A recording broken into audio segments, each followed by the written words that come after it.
Catequista soy, catequista para hoy.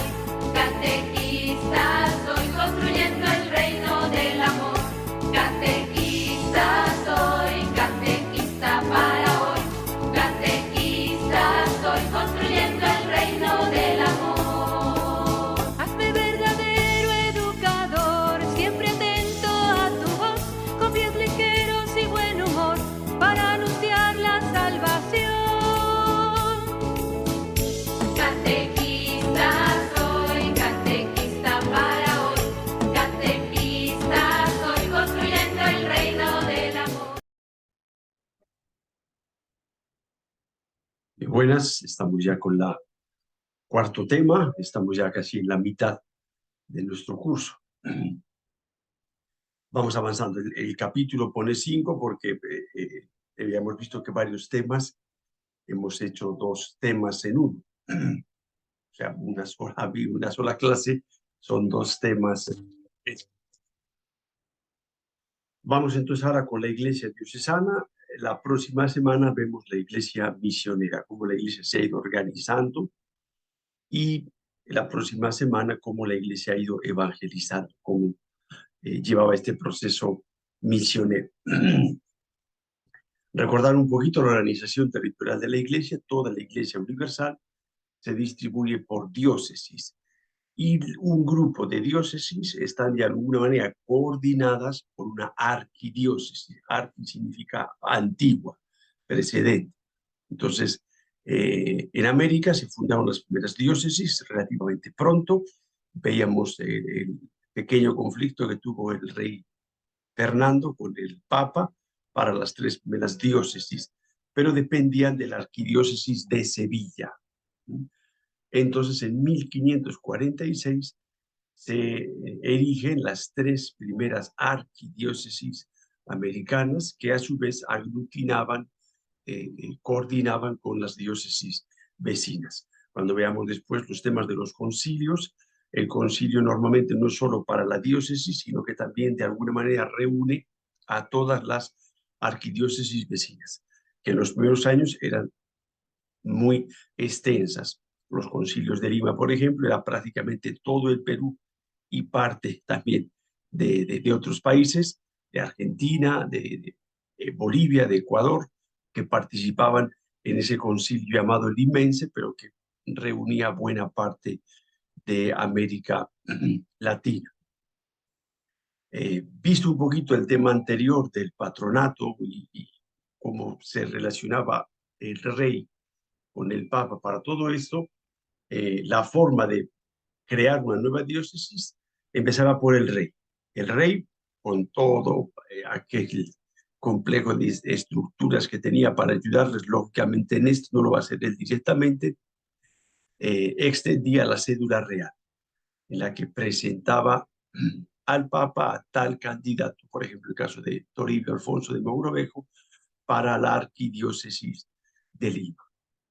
El consistorio, o sea, la Santa Sede, normalmente aprobaba lo que el Papa le decía, y de ahí, digamos que la última palabra la tiene el Papa. El Papa hace la erección de la diócesis o de la arquidiócesis.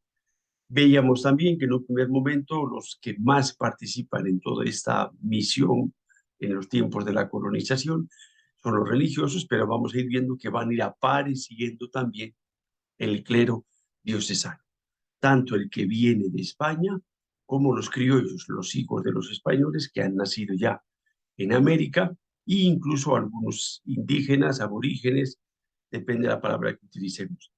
La relación entre ellos no siempre va a ser fácil, lo veremos más adelante. Y luego las diócesis sabemos que se organizan en parroquias, pero esto no es una diócesis normal, como pasa todavía en los vicariatos, que son diócesis en lugares de misión. Y tenemos 2 tipos de parroquias. Por un lado, las parroquias, básicamente se entendía para españoles, después era también para los hijos de los españoles, para los criollos, y para los nativos tenemos las parroquias propiamente de indígenas, que ya se han bautizado y están establecidos en un pueblo más o menos grande, se llaman doctrinas.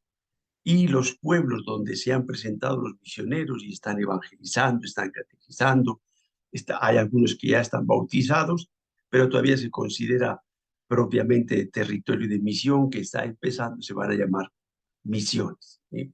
Las únicas, las primeras parroquias directamente enfocadas a los españoles, que se supone que son cristianos y tienen una formación, pero hay que atenderlos también espiritualmente.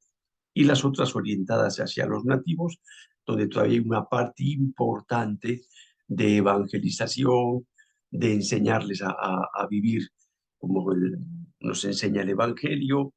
Digamos, es un proceso más lento y tiene menores exigencias también. De hecho, las exigencias eran mucho mayores para los españoles que para los nativos.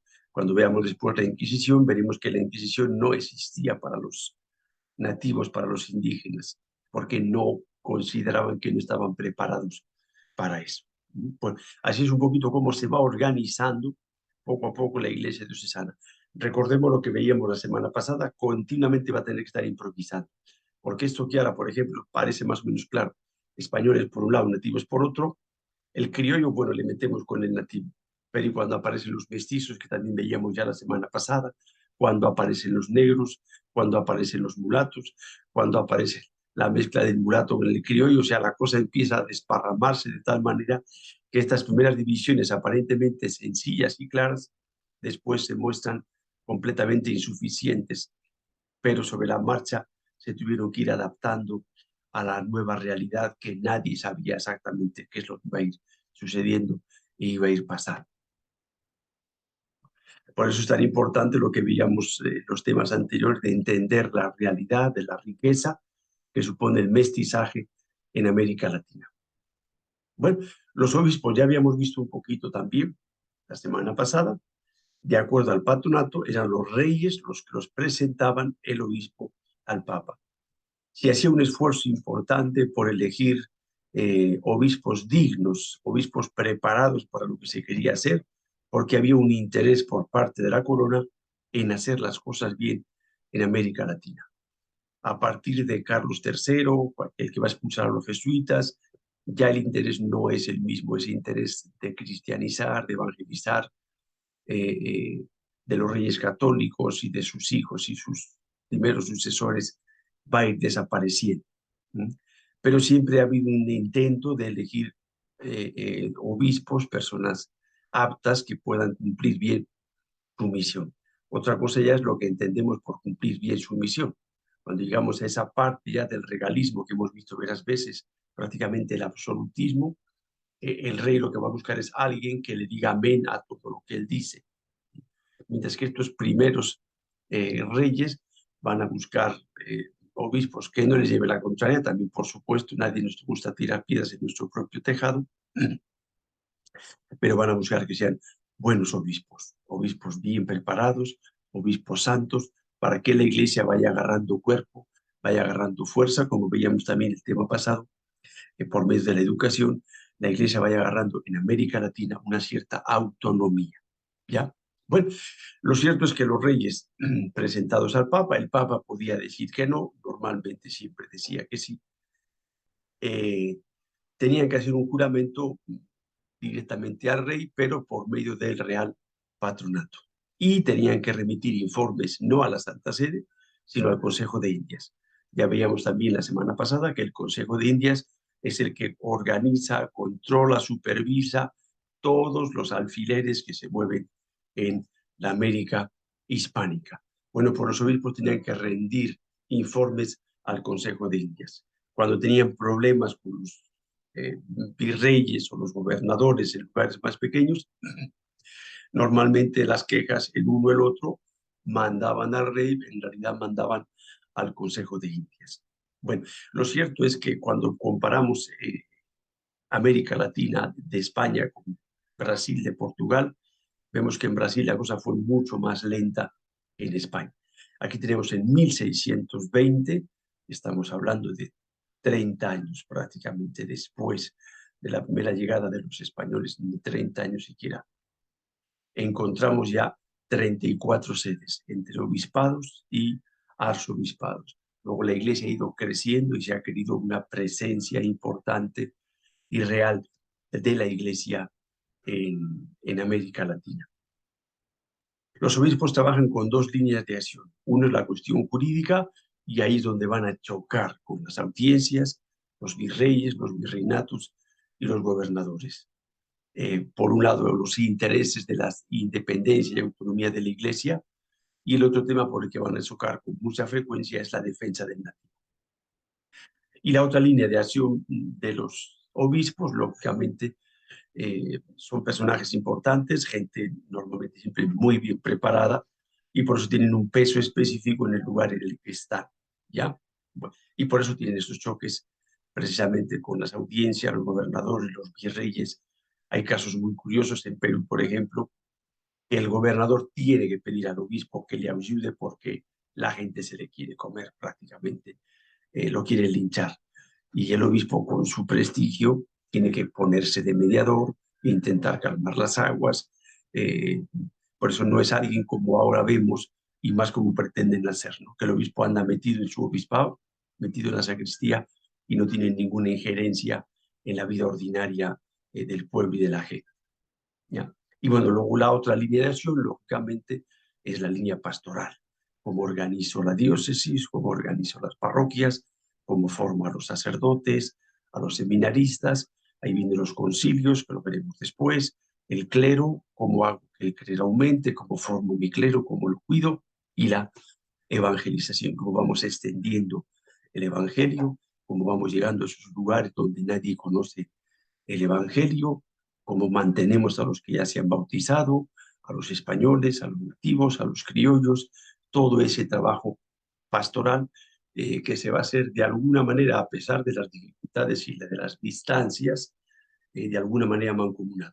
Aquí tenemos uno de los primeros obispos, Fray Juan de Zumárraga, que es el que estuvo en México precisamente cuando desapareció la Virgen de Guadalupe, un obispo franciscano. Muchas veces los primeros obispos, en su mayoría, van a ser religiosos, no exclusivamente. Santo Toribio de Mogrovejo, por ejemplo, era diocesano. Bueno, dentro de este trabajo pastoral que estábamos diciendo, tiene un lugar importante las asambleas jerárquicas. Tienen muchas dificultades. Una que no está puesto aquí son las grandes distancias. ¿Sí? Para, por ejemplo, Santo Toribio convocar en Lima a los obispos desde el Tucumán al sur, Bolivia para el otro lado, y al norte Ecuador, necesitaba varios meses para que llegue la convocatoria y para que lleguen también los obispos. A veces, desde que llegaba la convocatoria hasta que el concilio empezaba, resulta que el obispo se había muerto o lo habían quitado y había otro obispo nuevo, de tal manera que había muchas complicaciones para reunir a todos los obispos. Por otro lado, una vez que la asamblea se había constituido, se había establecido, habían dialogado, habían llegado a unos acuerdos, necesitaban una doble aprobación. Por un lado, volvemos otra vez al tema del patronato, la aprobación del rey, la aprobación del virrey. Y por otro lado, del virrey, o como decíamos también el Consejo de Indias, parte de todas estas instituciones. Y por otro lado, necesitaba la aprobación del Papa. Ahí en los apuntes tienen de un montón de concilios que hubo entre México y Lima, solo 4 tuvieron la doble aprobación del Papa y del Rey, con lo cual todo lo que habían hablado pues estaba bien, habían conocido mejor su realidad, habían conversado entre ellos, pero no tenía fuerza de ley para intentar proponerlo e imponerlo a los distintos obispados, parroquias, clero diocesano y clero religioso, que vamos a ver que es un problema que van a tener siempre con los religiosos porque van a andar un poquito a su aire. Chocaban con la autoridad civil. Quizá lo aprobaba el rey, pero el virrey no quería aceptarlo. Y empezaba a buscarle la sin razón, los 3 pies al gato, para no cumplir lo que el concilio había decretado. Y lo que sucede en América Latina hasta ahora.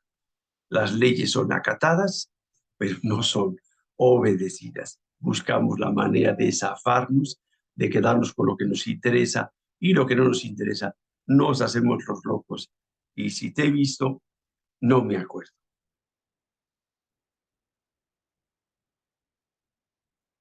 El concilio se preparaba, no era una cosa que se hacía así nomás, nos reunimos y ya está. Antes del concilio se hacía una visita a las diócesis. Entonces, en este caso, Santo Toribio de Mogrovejo es un ejemplo porque él visitaba toda la diócesis. Y después de visitar la diócesis, anotando todos los problemas, dificultades que había, y llevaban una materia sobre la que iban a hablar en los distintos concilios o asambleas eclesiásticas. Después venía la convocatoria al clero secular. Si el concilio era de toda la arquidiócesis a todas las diócesis sufragáneas, están las diócesis sufragáneas y la arquidiócesis, que es de la que dependen todas las diócesis, ¿ya? Y los superiores religiosos.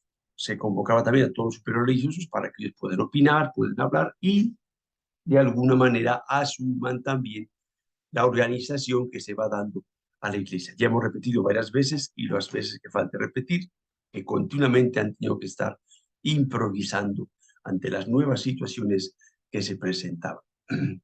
El objetivo de fondo, en cierto modo, es pretender cumplir las normativas del Concilio de Trento que se dio en Italia para toda la Iglesia universal. Y el Concilio de Trento decía que tenían que reunirse cada 3 o 4 años estos concilios para ver cómo la Iglesia va funcionando y evitar lo que muchas veces ha pasado, que cada obispo, cada sacerdote vaya por su cuenta y haga lo que le parezca, en lugar de intentar trabajar todos de una manera más o menos mancomunada. Aquí tenemos el acta del Concilio Limense. Fíjense las fechas. Celebrado en el año 1583, pero cuando se publica en el año 1591. Celebrado bajo Gregorio XIII, pero aprobado por Sisto V, o sea, por otro papa distinto. Los tiempos y las distancias no tenían nada que ver con lo que ahora vivimos. Y después aparece, por un lado, el papa, pero tiene que aparecer también el rey. Los católicos reyes de España y de las Indias. Felipe II es el que también va a aprobar. Pero será importante, de hecho, hasta el 1899, que es el concilio, el plenario latinoamericano, prácticamente toda América Latina se va a regir por estos concilios. América del Sur por los concilios de Lima y Centroamérica y América del Norte, excepto Estados Unidos para arriba, por los concilios mexicanos. Vamos ahora a ver con un poquito más detalle el clero, lo que llamamos los sacerdotes y diáconos, en su mayoría sacerdotes. El clero diocesano llegó después del clero religioso. Normalmente los religiosos tienen más facilidad para moverse porque no están atados a parroquias y, bueno, precisamente su carisma les permite tener una mayor libertad de movimiento. Y primero llegaron los religiosos. En el Perú en concreto sabemos que primero llegaron los franciscanos. El primero que llegó fue un franciscano, Fernando Boyle, a Buenamérica. Franciscanos, dominicos, agustinos y mercedarios. Llegarán después, más tarde, porque fueron aprobados también más tarde, los jesuitas, que tendrán también un papel muy importante. Irán llegando después más congregaciones religiosas, pero igual la congregación religiosa no llegaba sin más. Los jesuitas, por ejemplo, quisieron venir antes, pero el Consejo de Indias les aguantó. Luego todo estaba controlado por el Consejo de Indias. El clero diocesano son los que no son religiosos, los que dependen directamente de su obispo. Los españoles tenían que venir con un doble permiso, como siempre, de su obispo. El diocesano depende de su obispo diocesano y el permiso del rey. Aparte de estos dos permisos, necesitaban el visto bueno de la casa de contratación, que dependía también del Consejo de Indias. El clero diocesano que va apareciendo ya en América, los criollos, los hijos de los españoles, no van a tener en principio mayores problemas para ser admitidos en el seminario, y los indígenas en un principio no van a tener problemas, pero como la experiencia no resulta bien, lo veremos un poquito más adelante, se vino para atrás. Pero bueno, estos tenían que pasar por los seminarios conciliares. Ayer veíamos, la semana pasada veíamos la formación en estos seminarios conciliares, que empezaban desde los 14 años hacían primero unos estudios básicos de gramática latina y española, después estudiaban la filosofía y la teología. Tanto a unos como a otros se les pide el conocimiento de la cultura y el conocimiento de la lengua del lugar donde van a trabajar. A los que vienen de España se les pide la permanencia, quiere decir que vienen y aquí se quedan. Venían con billete de ida, pero no con billete de vuelta. Eran muy pocos los que volvían, a no ser que hubiese problemas graves o enfermedades complicadas que no podían curar acá, pero la idea es que yo voy y no regreso. O si regreso, pero después de mucho tiempo. Pero no voy a los 6 meses me regreso, al año me regreso. No, no. Precisamente para conocer la cultura y la lengua hace falta un buen tiempo. Estas eran las exigencias para el clero diocesano. Se pretendía que fuese un clero bien preparado. Los religiosos, en un primer momento, los primeros siglos, los que vinieron fueron las órdenes masculinas. Las órdenes femeninas, las comunidades femeninas van a aparecer en América, el caso de Santa Rosa, el beaterío que ella forma, y llegan algunas órdenes contemplativas, las clarisas, por ejemplo, que fundó Santo Toribio en Lima.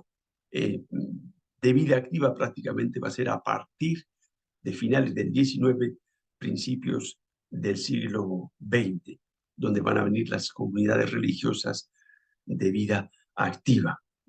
Aunque en el Perú van a ir apareciendo también nuevas comunidades.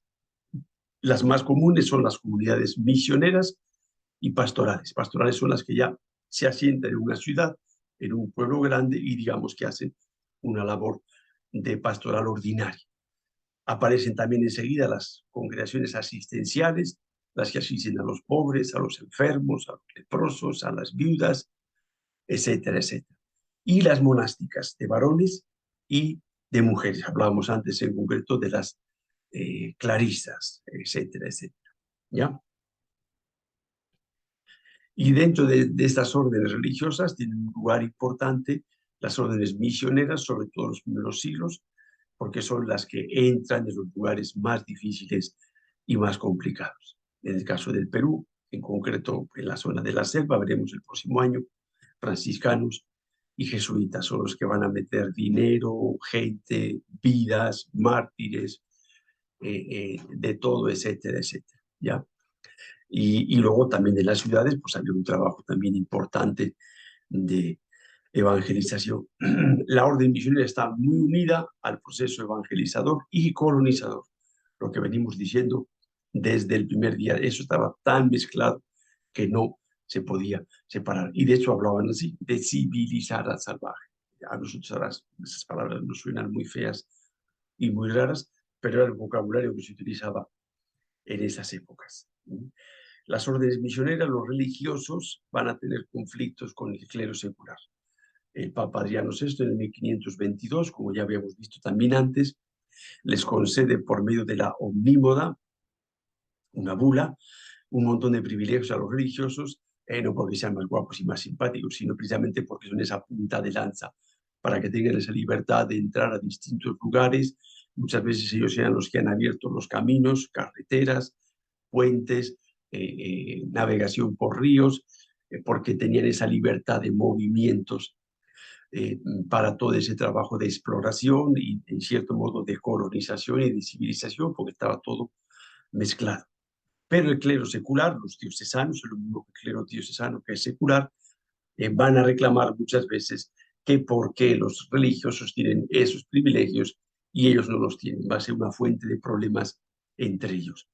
Por otro lado, el clero diocesano está mucho más solo y más desatendido y abandonado que el clero religioso, que tiene una comunidad que les protege, un superior que les organiza, que ve cómo van, cómo no están. Los diocesanos, en teoría, el que lo ve es el obispo, pero es uno solo y normalmente estaban mucho más abandonados.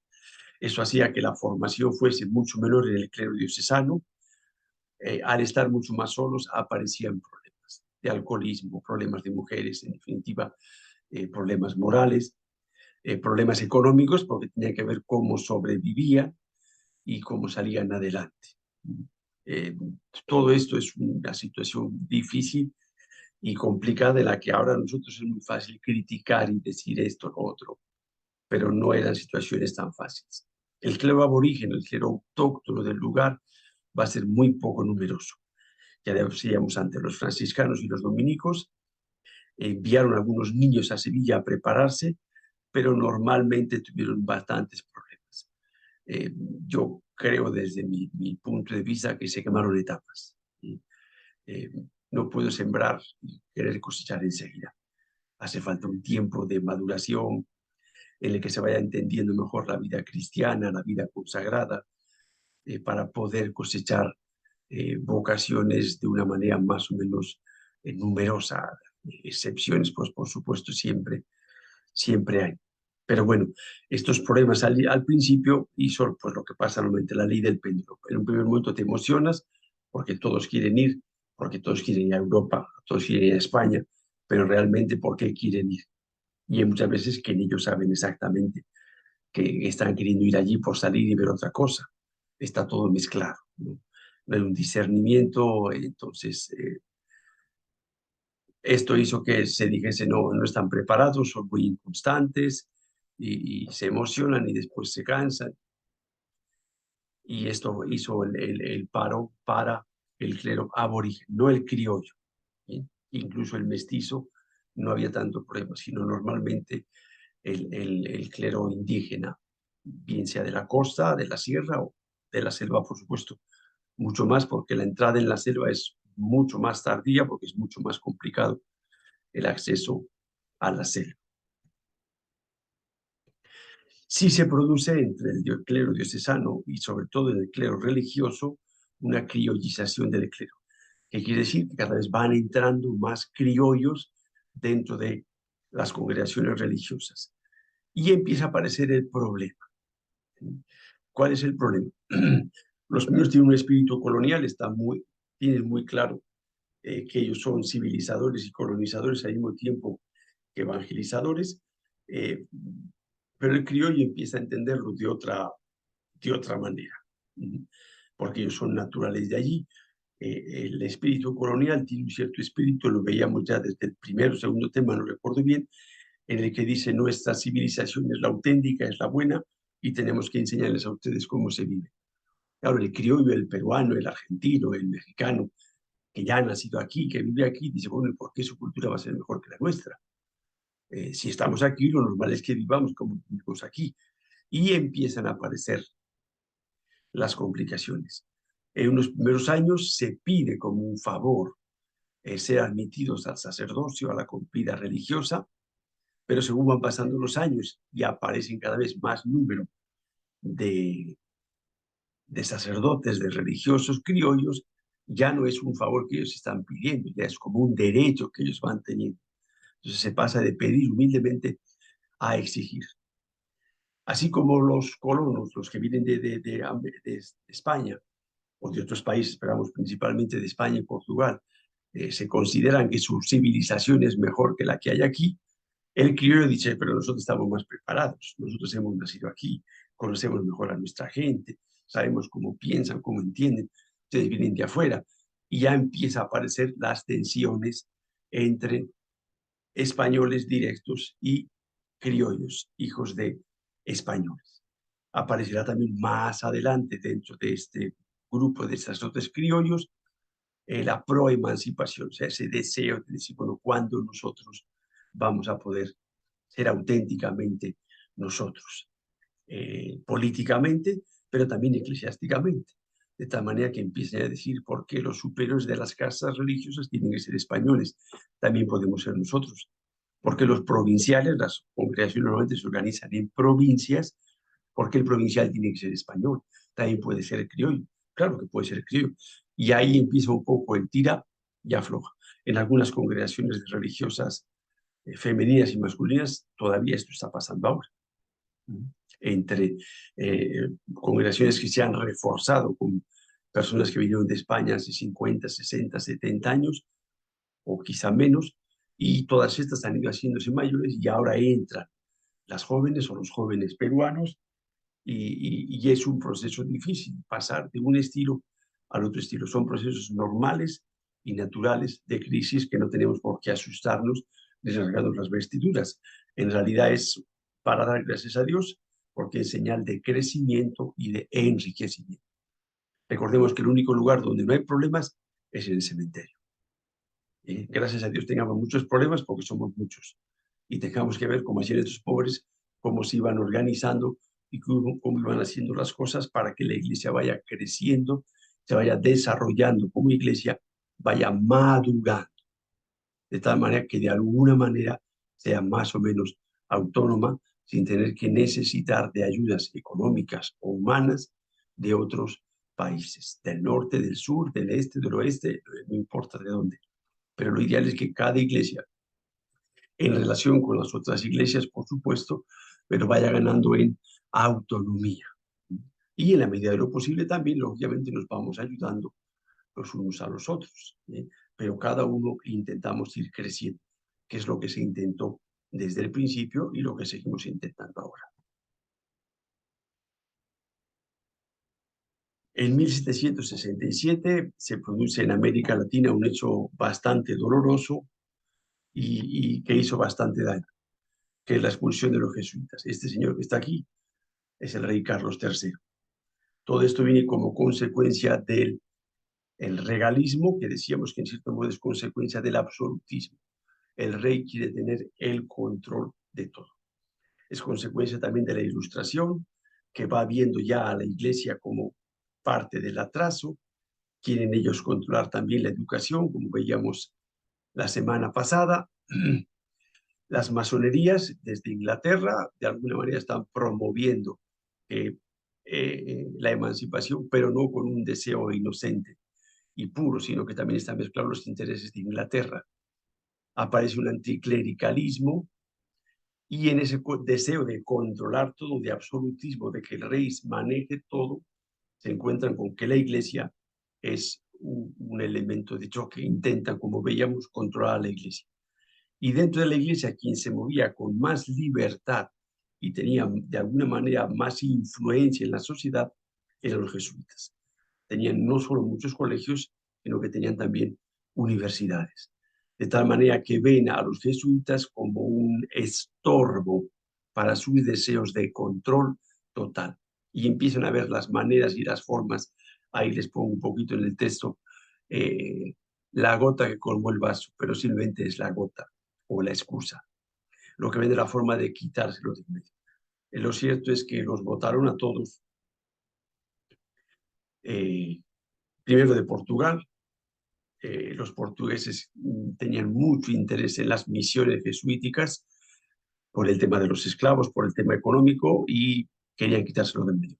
Primero se lo quitaron de Brasil, después de América Latina, al final de Portugal, Francia, España, y conseguirán cerrar la Compañía de Jesús y años después volverá nuevamente a reabrirse o refundarse. Lo cierto es que 2.630 jesuitas fueron expulsados de América Latina y jesuitas puestos en lugares bien de punta de lanza, como decíamos antes, el tema de las misiones. Si han visto la película de La Misión, si no la han visto se la recomiendo, en internet la encuentran y de hecho hay una versión un poco más recortada, donde se ve un poquito todo este problema de las reducciones jesuíticas, de los intereses de España, de los intereses de Portugal, de los intereses esclavistas de Portugal, de los intereses de controlar la riqueza que había en las reducciones jesuíticas, porque eran una especie de núcleos de producción muy activos, muy prósperos, sin necesidad de esclavos y sin necesidad de malos tratos. Por un lado a los otros les dejaban feo y por otro lado veían que había mucha riqueza y querían esa riqueza también para ellos. De tal manera que poco a poco fueron empujando y votaron. Las reducciones se vinieron abajo, grandes extensiones atendidas por los jesuitas, se encargó a los franciscanos, pero las matemáticas no fallan. 1 no es igual a 2. O sea, si yo quito 2.630 misioneros, no puedo decir que los que hay hagan lo que hacían estos 2.630 también. Hicieron lo que pudieron. En el caso del Perú son los franciscanos, en la mayoría de los casos, los que van a asumir todos estos puestos que dejaron los jesuitas, bueno, que dejaron, que se lo quitaron. Por otro lado, mucho interés económico de quitarles muchas cosas de los jesuitas y venderlas al Estado para quedarse con el dinero, o dárselas a sus amigos. Para la Iglesia fue un golpe fuerte la expulsión de los jesuitas de América Latina y de alguna manera un golpe firme para el absolutismo, para decir a las otras congregaciones, el que se ponga tonto, le sacamos de aquí. De tal manera que a lo que se tiende es a ese control total. Y como ya veíamos hablando del patronato regio y de estas cosas, la Iglesia se va a ver entrampada en este tema del patronato, en el que económicamente no se puede sostener, depende de la corona, pero la corona quiere manipular a la Iglesia. Hablamos un poquito también de algunos temas más escabrosos, como son la Inquisición y los negros o los esclavos. La Inquisición también es parte de la novela negra, de la leyenda negra de España y de la conquista de la colonia, con muchas exageraciones y también con muchas mentiras.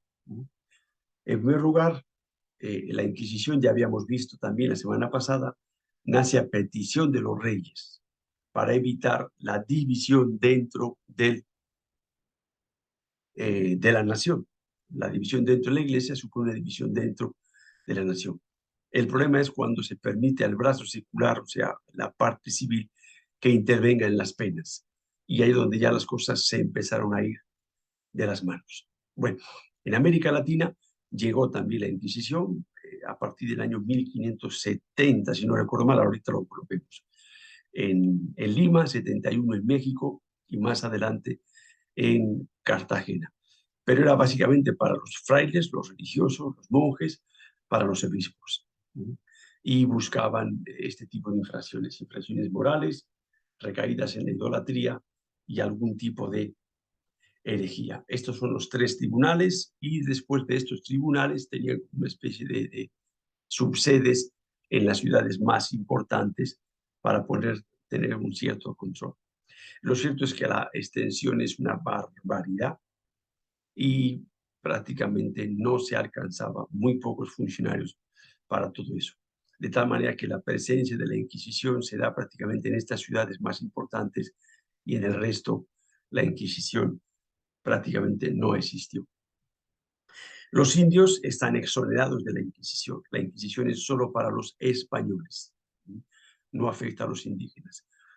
En el 1571 aparece el provisorato, que es una especie de tribunal para los indígenas, que llegará hasta la segunda década del siglo XIX, o sea, 1820 más o menos, hasta las repúblicas, ¿ya? Y lo que veía era casos muy extremos, matrimonios de consanguinidad, o sea, entre hermanos, determinados temas de superstición, no que se me cruza un gato negro y me va a dar mala suerte, se está refiriendo a tipo de chamanismos y cosas de esas, superstición y hechicerías reiteradas. Personas que se dedicaban sistemáticamente a esto, brujas, invocando al diablo, etcétera, etcétera. Se referían a este tipo de cosas. Y simplemente los datos son los que hablan. Estos son los datos estimados, que son más numerosos que los datos reales que hay de los tribunales de la Inquisición. En Lima está el Tribunal de la Inquisición, lo que era, y se puede hacer una visita. En Lima el 70, México el 71, Cartagena 1610. Y ahí tenemos el total estimado de casos en 160 años. Tenemos 1100, 2200, 2400. Ejecuciones. En Cartagena, en todos esos años, 3 ejecuciones. En Lima, 31 ejecuciones. O sea, ni siquiera una por año. Luego, las cifras hablan por sí solas. Lo otro es leyenda negra que quiere echar barro sobre España, porque son los ingleses los que lo hicieron, y también, que es lo que ahora más están insistiendo, sobre la Iglesia. En total, en toda la América española, México, Centroamérica, toda América del Sur, 72 ejecuciones en el plazo de 130 años. Coge desde 1540, porque aunque no había tribunales, sí podía haber algunos casos que se juzgasen, casos más extremos. Y los ciudades grandes, digamos, tenían una especie de secretarios o gobernadores, como lo queramos llamar, que dependían de estos tribunales principales de Lima, Cartagena o de México. Bueno, todos esos casos, esto es lo que encontramos en todos esos años en toda América Latina. Por último, unas palabritas sobre el tema de la iglesia y los negros. Negros en aquella época era sinónimo prácticamente de esclavos. Irán apareciendo después los mulatos, las mulatas, y irán apareciendo algunos negros con libertad, ya no esclavos. La concepción es muy difícil de entender para nosotros, porque a nosotros nos resulta muy chocante, pero vemos cómo incluso en el Evangelio y en los Hechos de los Apóstoles y la carta de San Pablo aparece la esclavitud y no dicen que esté mal. Entonces, por muchos siglos, los esclavos han sido parte de la economía. Era parte de un capital, por supuesto injusto, no lo estoy justificando, estoy intentando que entendamos la mentalidad de aquella gente. Entonces se veía como una especie de mal menor, algo que con el tiempo, gracias a Dios, se ha visto como una barbaridad. Hay cosas que ahora estamos haciendo, como el aborto, que algún día la historia nos juzgará y diremos, esto era una barbaridad, no era un mal menor, era matar gente, porque igual de gente es el niño que está en el seno de su madre que el negro. Lo que importa para ser gente no es el tamaño ni el color de la piel. Lo que importa es que somos todos seres humanos y somos hijos de Dios. En el siglo XVI, como digo, era normalmente aceptada y de hecho muchos religiosos, empezando por Bartolomé de las Casas, son los que van a pedir, porque los aborígenes se les morían de tanto trabajar y sobre todo por la viruela y las enfermedades, la gripe, bueno, lo que nos ha pasado ahora con el COVID, pero a lo bestia. No había médicos, no había hospitales, entonces llegaban, se contagiaban y ¡bum!, morían, pero con cancha. Si encima estaban cansados porque les hacían trabajar más de lo debido, tenían una alimentación deficiente, pues claro, les agarraba cualquier virus y de que no tenían defensas, se los llevaba por delante. Entonces se quedaron sin gente y dijeron, bueno, uno de ellos fue Bartolomé de las Casas, lo que dijo, bueno, pues hay que traer esclavos, porque en aquella época era lo normal, tener esclavos. Esclavos que por lo general ya eran esclavos en sus países. Lo que hacían era venderlos. Y esto, claro, después se convirtió en un tremendo negocio el comprar esclavos por 4 soles y venderlos después por mucho más dinero. Había que traerlos, en el camino se morían un montón, otros se enfermaban y ya no valían para vender, o sea, cosas muy horribles, pero es lo que sucede cuando se ve a la persona humana no desde el punto de vista de Dios, desde el punto de vista humano, sino desde el punto de vista mercantil y económico, como quieren que las veamos ahora. Lo que importa es, este es el trabajo, si te gusta bien, y si no, tengo afuera otros esperándome. No importa la persona, importa el capital, importa la empresa, importa el negocio, importa la explotación, importa el Producto Interior Bruto del Estado. La persona no es una persona, es un engranaje de una maquinaria. En definitiva, el razonamiento de fondo sigue siendo el mismo. En 1542, las nuevas leyes de Indias prohíben la esclavitud de los aborígenes. Por lo tanto, si necesitamos más mano de obra, porque se pasó de la minería a la agricultura. La agricultura extensiva hace falta mucha más gente. Si no tenemos esa mano de obra, ¿cómo vamos a explotar esto? Y entonces hay que traer esclavos de África.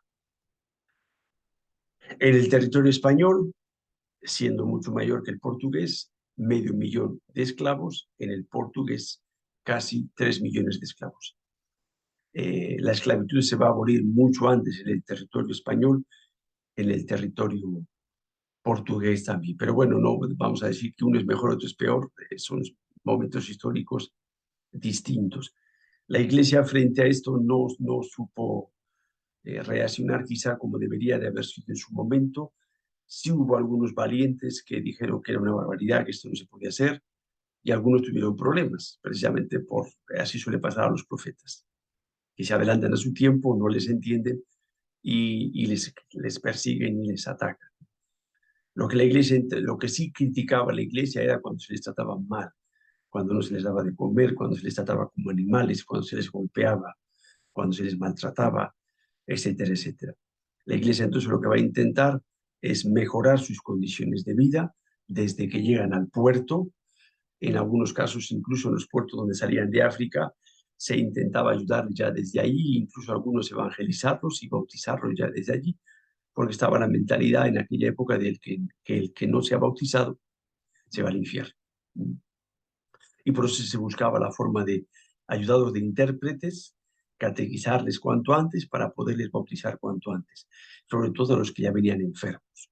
Entonces la Iglesia va a intentar mejorar sus condiciones y poco a poco con el tiempo se va a ir dando cuenta de que con el Evangelio en la mano no puedo permitir la esclavitud. Y serán los papas que poco a poco irán criticando hasta que prohíban la esclavitud, pero va a ser un proceso lento de un par de siglos. En el 1814 será el Papa Pío VII quien declare ilícita la esclavitud y aquel que trabaje con esclavos, compre esclavos, trafique esclavos, se le niega la comunión, o sea, lo que en aquella época se llamaba, será excomulgado. Bueno, este es un poquito el planteamiento de la Iglesia, cómo ha ido funcionando en estos años de la colonia. Como digo, la próxima semana veremos cómo la Iglesia ha ido intentando llevar la misión adelante. Han pasado 5 siglos y seguimos todavía en misión, en nueva evangelización, en misión de primera línea, en toda la parte de la selva, en concreto en nuestro vicariato. Luego la Iglesia sigue siendo siempre misionera. Veremos un poquito cómo se ha ido organizando. Les vuelvo a insistir, sigan leyendo con calma los textos, anoten las dudas, pregunten a otros compañeros, otros alumnos que ya terminaron en sus parroquias y más adelante a ver si podemos tener un encuentro para ir resolviendo un poquito esas preguntas. Pero lo importante es esa lectura con calma, sosegada que ustedes van haciendo, de la que de ahí también van sacando esas sencillas respuestas a la autoevaluación que nos sirven, repito, para ver lo que hemos entendido y para ayudarnos un poquito también en el puntaje final. Así que nada, nos vemos cualquier rato y nos vemos, bueno, cualquier rato la próxima semana, si Dios quiere. Chao.